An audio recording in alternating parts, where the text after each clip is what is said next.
Hello, it's me, Michelle, coming to you from the cupboard.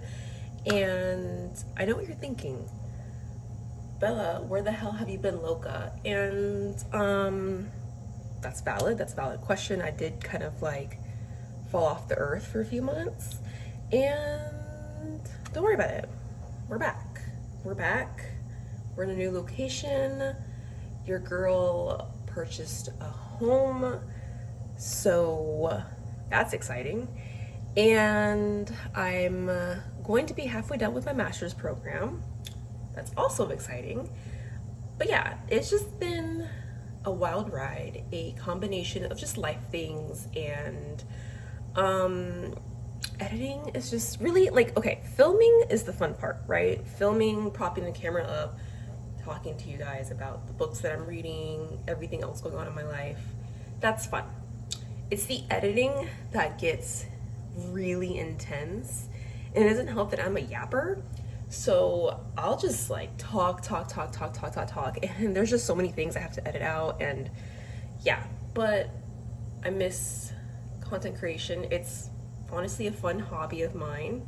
And things are less chaotic right now in my life, so I'm like trying, and this is me attempting to get back on YouTube. But yeah, I have lots of updates, but I guess I'll do that later. For now, I have to make myself coffee and get ready to go to work. Reading. My reading has been chaotic. It has been the most chaotic it's ever been in my life. Like, I'm talking about, like, I'm picking up books, reading like 60 pages of them, and being like, nah, I don't like this. And then just being like, next. So that's another reason why I haven't been making like videos, because some of these books I've been picking up, they're just not, I don't know. They're not hitting. I don't know if it's, again, because of the chaos that's going on in my life, or what, but yeah, but because things are slowing down, my reading habits are less chaotic now, but we'll see. I say that, and then like, what, earlier this month I DNF'd like 4 or 5 books, so I don't know, no promises.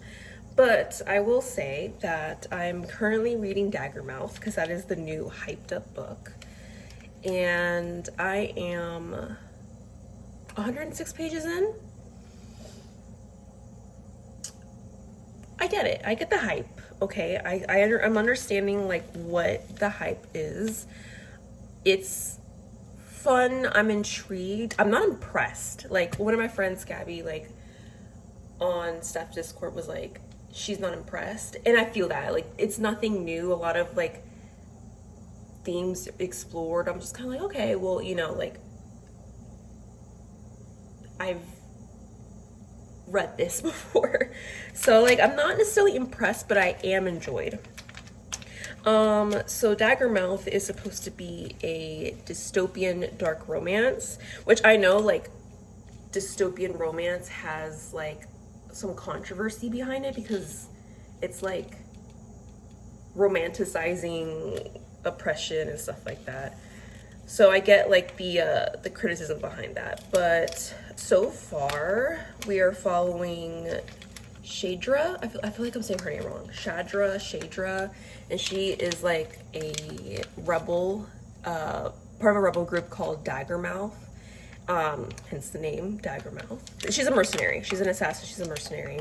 And then the other POV that we're following is Grayson, and he's the son of the president, and it's supposed to be like a totalitarian government, and the way society's broken up is like the rich live near the heart, and then like the lower class you are, the like the outer rings.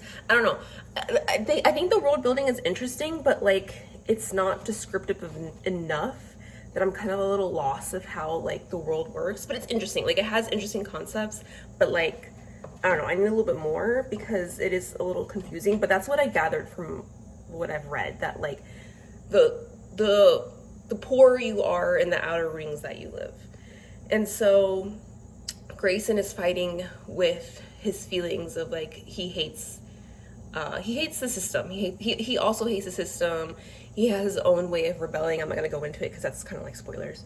But he has his own way of rebelling, and he hates his dad. He hates the system, and oh, another cool thing, I guess, is that the elite, the 1%, they all wear masks, so they're not allowed to see each other's faces. I thought that was pretty cool. So everyone's wearing a mask. No one knows what they look like. And yeah, I mean, that's pretty it so far. But yeah, I'm entertained. I'm very entertained. I'm pulled in. But we'll see how long I'm pulled in, because the other books I've DNF'd, I'm pulled in, but then it's just I'm not held, you know, like I'm pulled in, but I'm not held. I'm like dropped. So I'm hoping Daggermouth holds me close, but we'll see. I'm still kind of like, because you know a lot of these popular books, they're not good, but so far I'm enjoying. Bella, say hello to the camera. And I gotta make this coffee because I'm gonna be late to work, so I will update you guys later. Bye.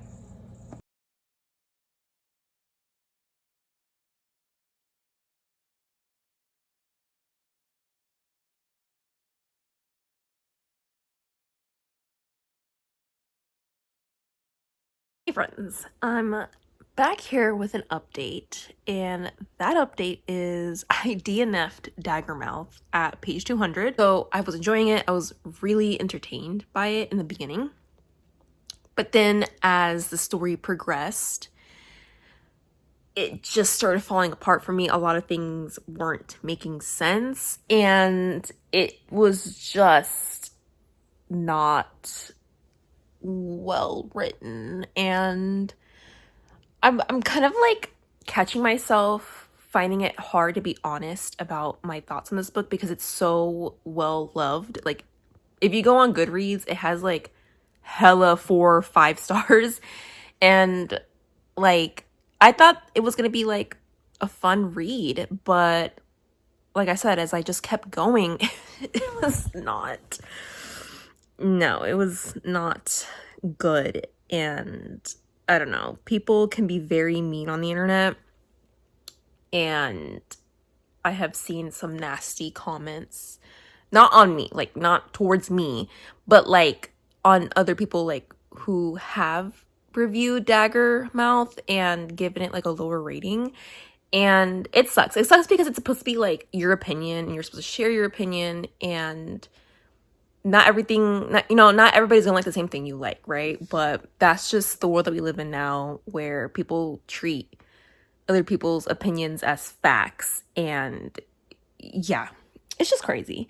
Anyways, yeah, it's not very well written. Sorry, it's just not a well written book. I had to DNF it. It's just things were falling apart for me, plot points. No, not for me.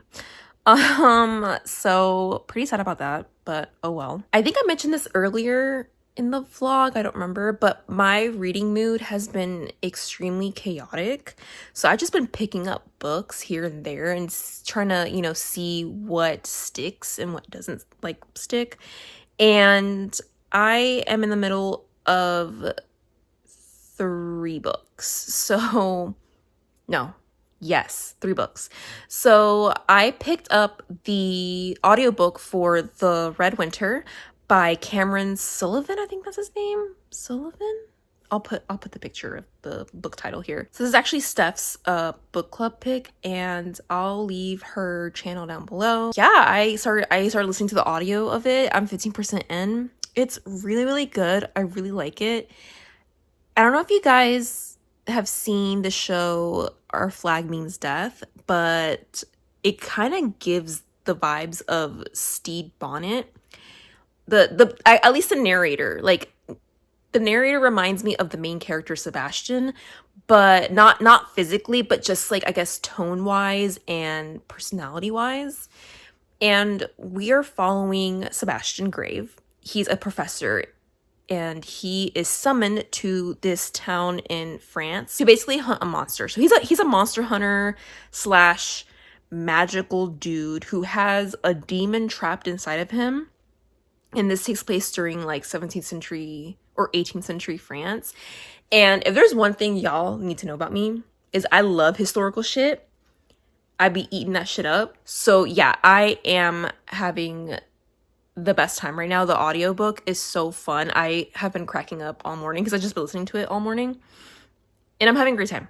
Loving it so far. And the other two books I'm in the middle of is The Reformatory by, oh my goodness, I don't want to say her name incorrectly. Tanariv Due. I'm so sorry if I'm saying her name wrong. But she's a Black horror author. And y'all, The Reformatory is so sad. It's actually based off of her uncle who died in a boys' reformatory school in the 1950s. And the book deals with very, very heavy topics with like racism, violence against Black bodies, Black boys, and it's just a heavy read. Like, I want to binge it. Like, my brain wants to binge it because I'm loving the storytelling and the prose, and I'm really enjoying the story. But it's so sad. It makes me sad, so I have to read it like slowly, and I've been reading it in like batches. Like, I'll read like a few pages. Like, the chapters are really long. The chapters are like 20 to 25 minutes long. And so I'll read like a good chunk of it and then pause for a few days and then come back to it because I just get so sad. But the story is following two POVs. So we're following Robert Stevens and his sister Gloria. And Robert gets sent to the reformatory school. And Gloria, her POV is just dealing with the aftermath. Well, I don't want to say the aftermath. Well, yeah, the aftermath. Well, basically dealing with her brother being at the reformatory and her navigating like her life and how she can get her brother out of there. And in between that, Robert at the reformatory, he's seeing ghosts of boys who have died at the reformatory. So it is really impactful, a hard read, honestly. And yeah, it's really good so far. But like I said, I'm taking my time with that one. And the other book I'm reading is Empire of the Vampire by Jay Kristoff. I'm really, really enjoying that book. But that bitch is 700 something pages. So I don't know when I'm going to finish that book. But that's another book that I'm also kind of like reading at work a little bit. Like, I'll read a few chapters, put it down, read a few more chapters, put it down. So yeah, that is what I'm reading right now. I don't think I'm going to finish a book in this vlog. I think that's one of my goals too, coming back to vlogging for you guys, is not have that pressure to finish a book for a vlog. I think that caused like a burnout for me when I would record and edit. I would just feel like this pressure of needing to finish a book for this vlog. I don't want to do that. If I finish a book, cool. If I don't, oh well. Anyways, I'm gonna chill. I'm gonna take a nap because I'm tired. Should I take a nap at 4 p.m.? No. Am I gonna take a nap at 4 p.m.? Yes. Hello. You know how I said that my reading mood has been extremely chaotic? So I picked up Is This a Cry for Help by Emily Austen. And a few of my friends already read this and really, really liked it. And we're following a librarian. And, oh my God, I forgot her name. Darcy. Her name is Darcy. And we're following Darcy, a librarian. And she's married to her wife, Joy. And she's, like, going through... Well, the book starts off with her coming back to the library after... being on leave for 2 months after suffering a mental breakdown from her ex dying. His name was Ben. And we're just going through, like, I want to say this is like a character study. It is my first Emily Austen book, but I heard good things about the author. She writes like queer lit fic, and yeah, we're just following Darcy as she comes back from her 2-month break from working and navigating her life as she reflects on her past and who she was when she was with Ben and who she is now, married to her wife. And it also has moments of her being a librarian. And it is so like, it is so real, y'all. Like there, I just read this one thing, this one incident on page 47 where this patron goes, "How the fuck do you print on this thing?" A woman yells. I look up. She's pointing at the printer nearby. "I have something I need to print urgently. I'm so fucking annoyed by this stupid machine. It won't work. It's garbage." And I'm like, yeah, dude, when I worked at the library, yeah, the printer was the public number one, like public enemy number one. Okay, like it was the public versus the printer, and we would always get shit for it. Like always get shit for the fucking printer. And I have days where I miss the library. I miss working at the library, and I really do. I do. But there's moments like this. I'm like,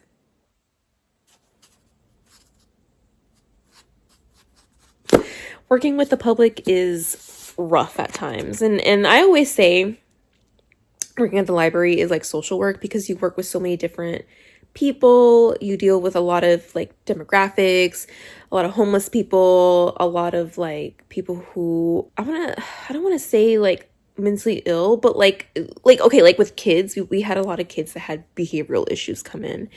And yeah, you just work with so many different walks of life, and you have to really know how to navigate, like how to work with people who come from different backgrounds, different life circumstances. And it's, yeah, I feel like librarians are very underappreciated.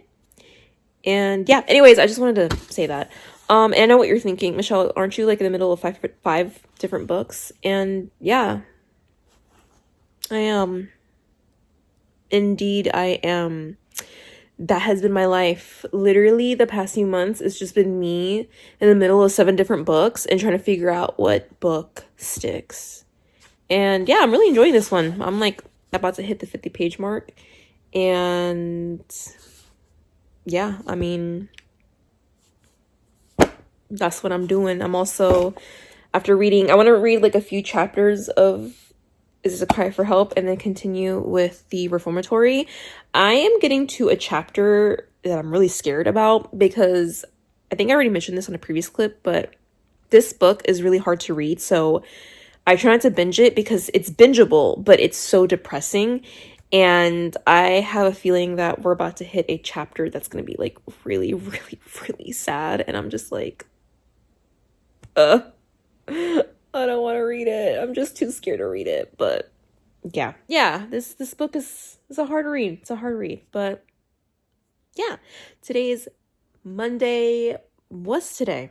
March something. 2nd. Today is Monday, March 2nd. No, I did not go to work.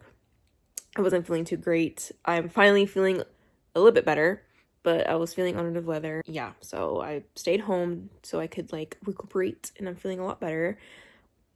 And I'm taking this time to just read. I'm also going to play Lies of P later. I've been really enjoying my playthrough of it. I'm almost done. I'm literally almost done. I think I only have like 2 chapters left, and then like I'm done with the game. But there's a DLC, and you best believe I'm gonna download the DLC like right after I beat it. Yeah, so those are the plans for today. Hey friends, so real quick, I just made it to work and I'm a little late, but I have been listening to The Red Winter on my way to work, and I have like an hour commute. Y'all, this book has me gaggiana. Like, I was screaming in the car, gagged. Oh my god, I'm like 20% into the book now. Gagged. Gaggiana. Oh my god, like, this is gonna be a 5-star read. Like, please. This is gonna be a 5-star read. I feel it. I feel it. This is so good. It's giving like gay Witcher, yeah, Gay Witcher. That's what it's giving. And yeah, that's it. That's the update. I have to go to work now.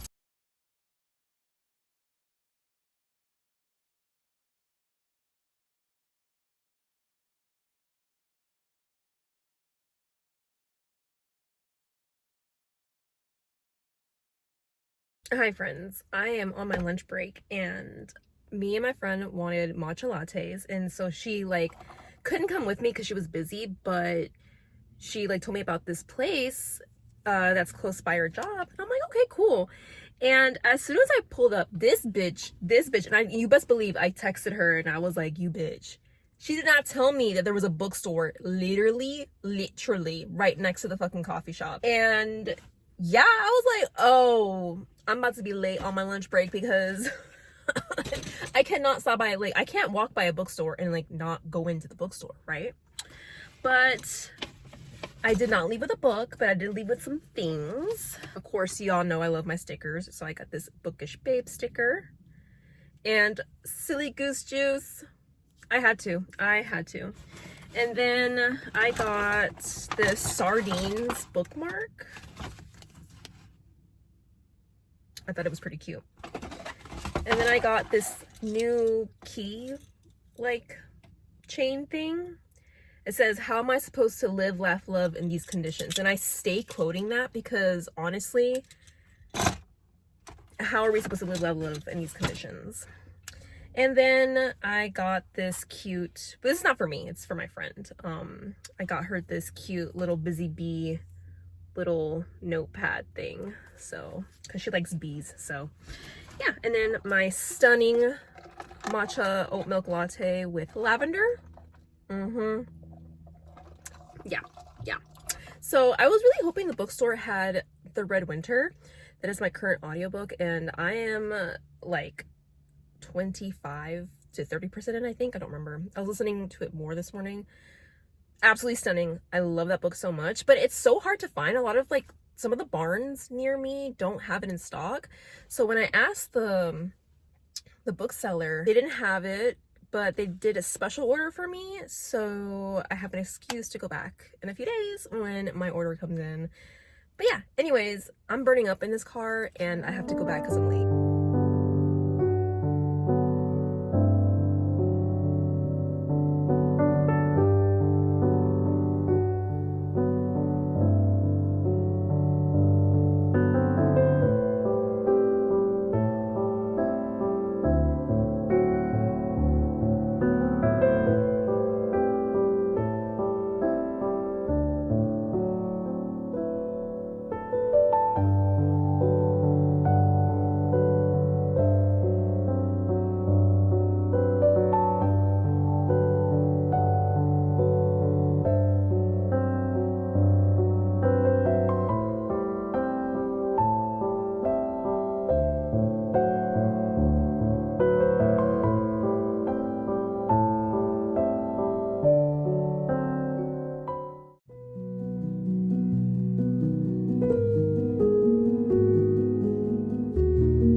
Hey friends, we made it to the end of the vlog. Oh my god, it's been a hot minute since I've said something like that.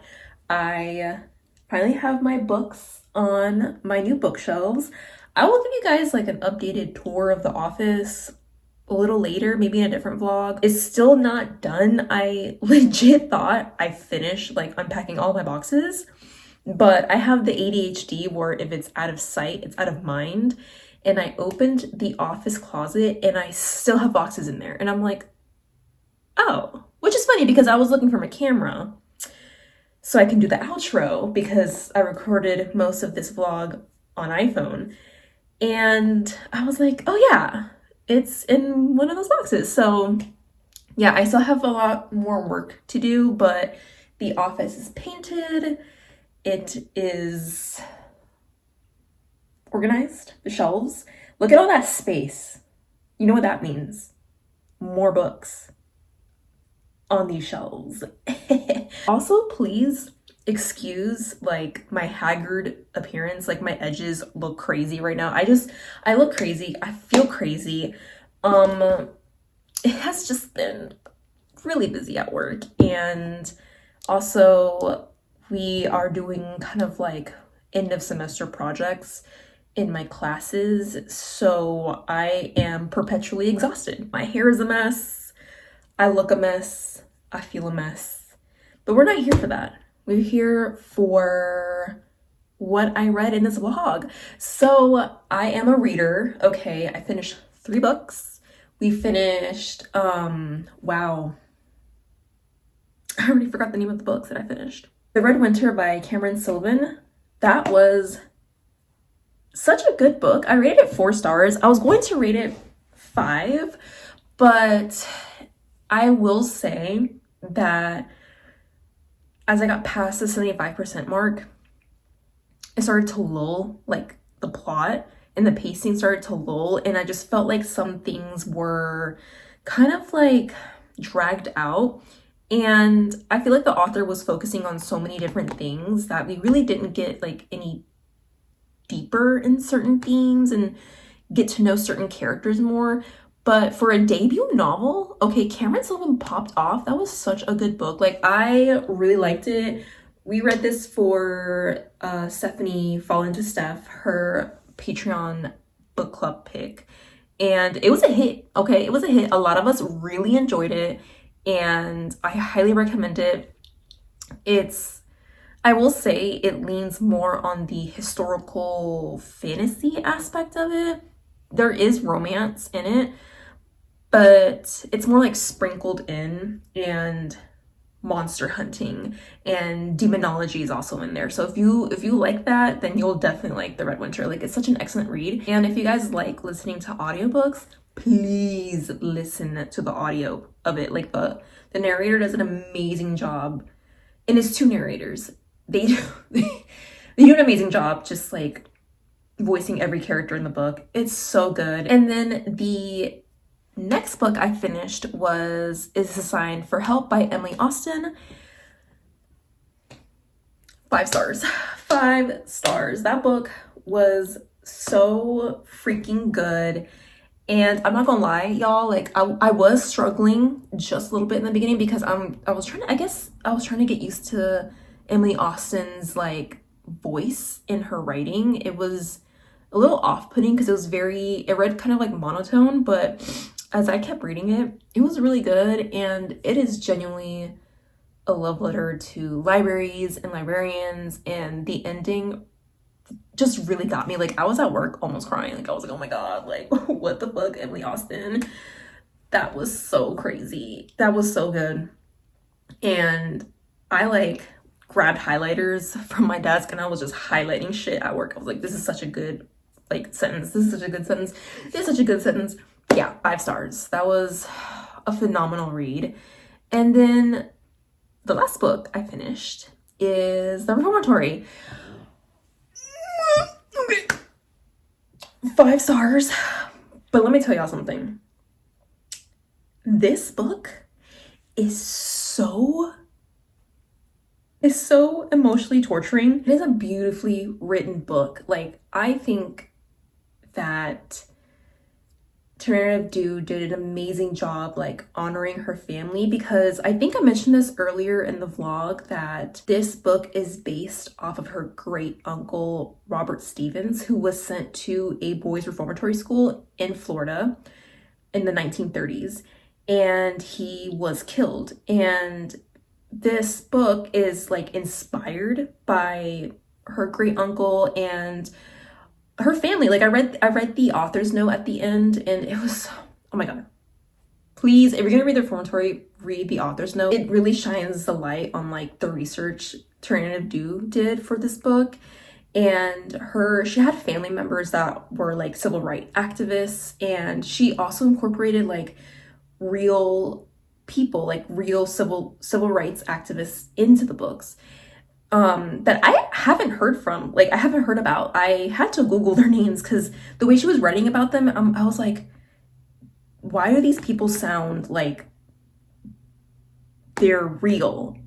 And I can't like explain more than that because it will spoil some stuff in the story. So I would go on and Google them, and I'm like, oh my god, these are real people, real historical figures, and I haven't like learned about them. So yeah, this book just was really like emotionally traumatizing. Please, if you're gonna read this, check your trigger warnings. It does not back away from anything. Like I'm talking about child abuse, SA, like you name it, it's in the book. The reformatory was very difficult to read at times. I've had to put it down and take a break.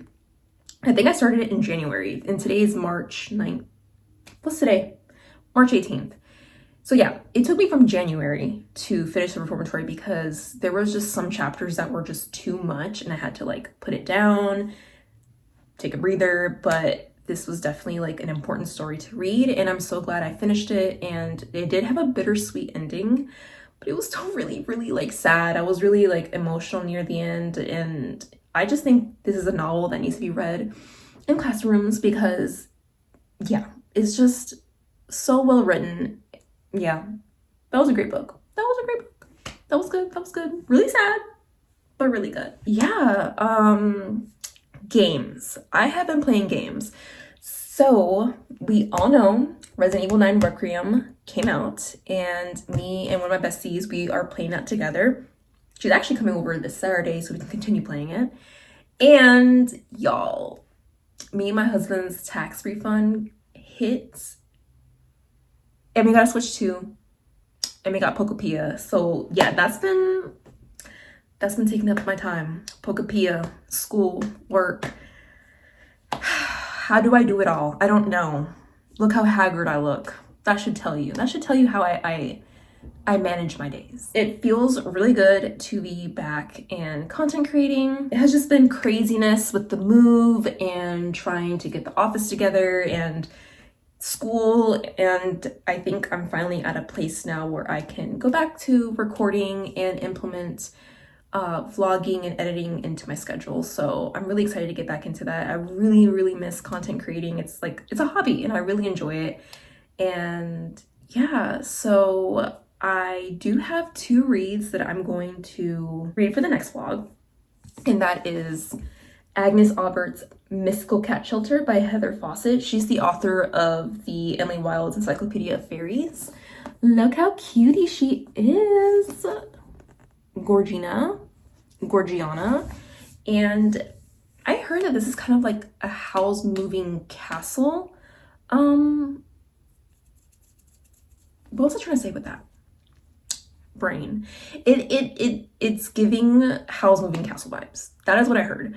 But we are following Agnes, and she is trying to find a new place to, continue her business of having a cat shelter, because her original place got blown up by magicians.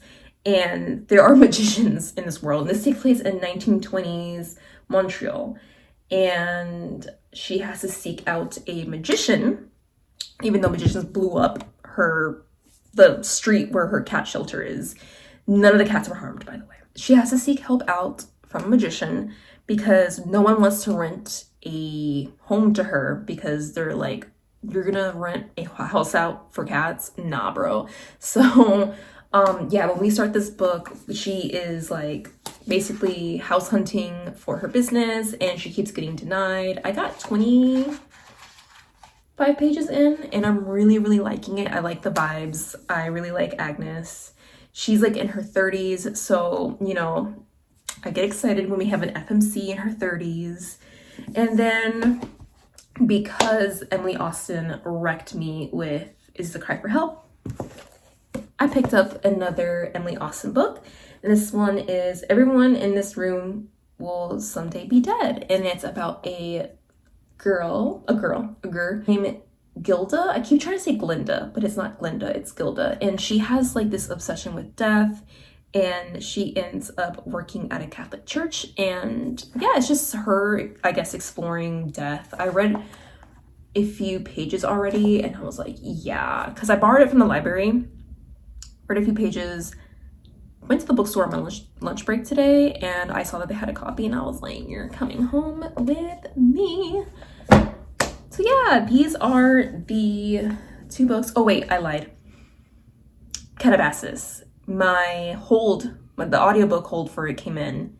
Started listening to that. I am 15% in. So 3 books. We're doing 3 books.